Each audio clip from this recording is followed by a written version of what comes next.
गुरु एवं अबुलकरा blue blue गोटिए सहररे पहुंचिले। सेठारे अबुलकरा देखिला जे गोटिए लोक तार गोटिए गोड़कू धरी खूब जोररे कांदुची, किंतु तार गोड़रे कौनसी आघात लागि नहीं। अबुलकरा आश्चर्य होई पचारिला, आज्ञा, ए लोकटा बिना आघातरे एमिति काहिंकी कांदुची। गुरु हसिले एवं कहिले, सुनो अबुलकरा, एहा पछरे लोभ एवं बोकामीर एक कहानी अछि। गुरुंको कहानी। सुना अंडा देउथिबा हंस। दिने एही लोकटी गोटिए अद्भुत हंस पाइथिला। सेही हंसटी प्रतिदिन गोटिए लेखाएं सुना अंडा देउथिला।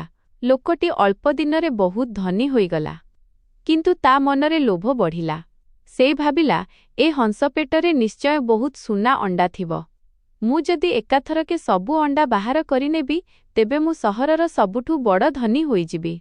एहा भाबी से गोटिए छुरी आनी हंसर पेटकू काटिदेला, किंतु दुर्भाग्यवशतः सेठारे गोटिए हेले भी अंडा नथिला।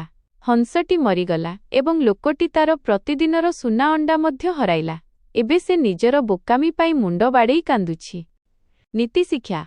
अति लोभ तांती बोपाकू खाए। अर्थात अधिक लोभ कले मणिष पाखरे जहा थाए ताकू मध्य हराइबाकू पड़े।